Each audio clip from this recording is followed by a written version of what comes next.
Voilà Mélanie, les deux bacs communautaires. Oui, alors voilà les deux volumes qu'on propose, donc le bac de 120 litres ou le bac de 240 litres.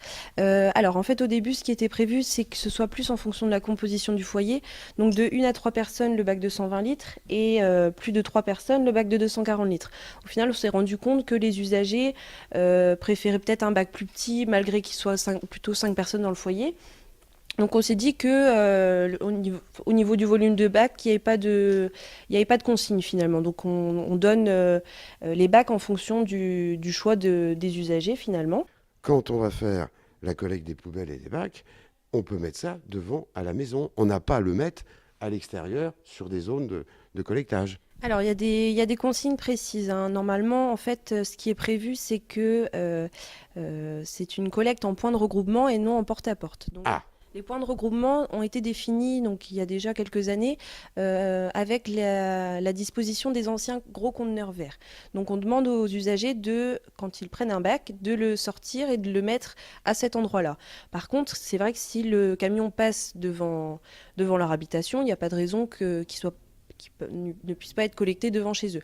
Donc si le camion passe devant l'habitation d'un usager, effectivement, il peut le mettre devant chez lui. voilà une belle information. Donc, le petit et le gros. Voilà, ces deux seuls volumes-là. Donc les usagers qui sont autorisés à avoir un bac peuvent venir le chercher ici à la communauté de communes. Alors donc, c'est les deux bacs importants. Oh, dites-moi, voilà.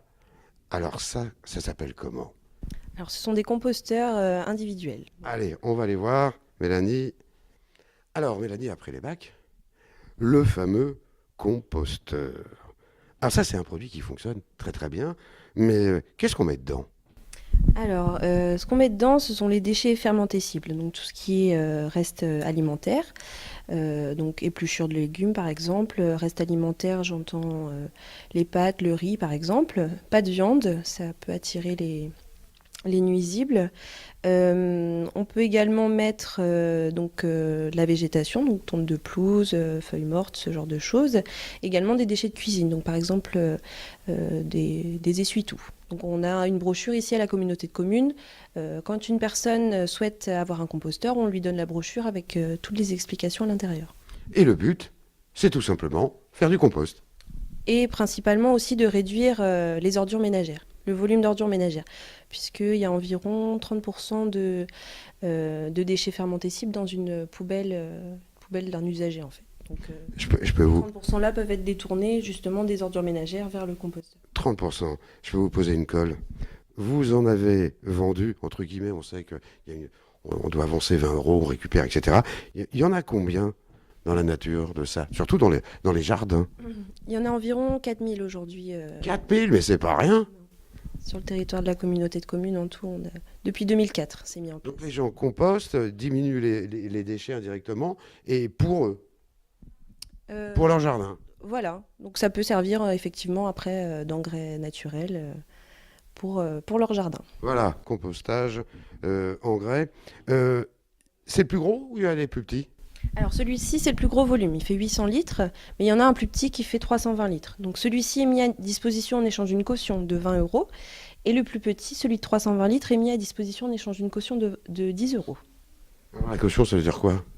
En fait, c'est au retrait du composteur, on demande une caution donc de 10 ou 20 euros, qui est rendue si jamais l'usager souhaite nous rendre son composteur, parce qu'il s'en sert plus, parce qu'il déménage ou voilà. Si jamais ça peut arriver qu'un des panneaux soit cassé ou qu'une tige soit cassée, on la remplace en fait directement, on remplace la pièce cassée. Alors Mélanie, on a parlé des bacs, on a parlé du composteur, et bien entendu, maintenant, on va parler de cet engin que vous allez prendre.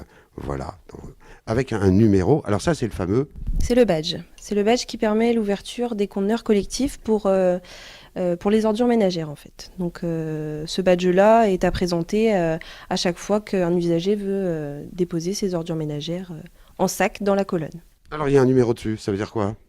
En fait, ce numéro, il y en a un sur chaque badge, il permet de nous aider à retrouver l'usager qui possède ce badge-là. Par exemple, si un badge est perdu dans la nature, quelqu'un le retrouve, vient nous le ramener, on peut savoir à qui il appartient ou à qui il appartenait pour pouvoir lui ramener.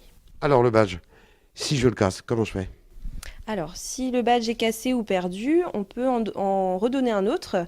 Par contre, on demande 5 euros en échange. 5 euros. Et l'autre, il a été gratuit avant? Voilà. Le premier badge est mis à disposition gratuitement. Le second, ensuite, à partir du second, c'est 5 euros par badge supplémentaire. Voilà, bah, je vous remercie et continuez et bon vent, Mélanie. Merci. Merci.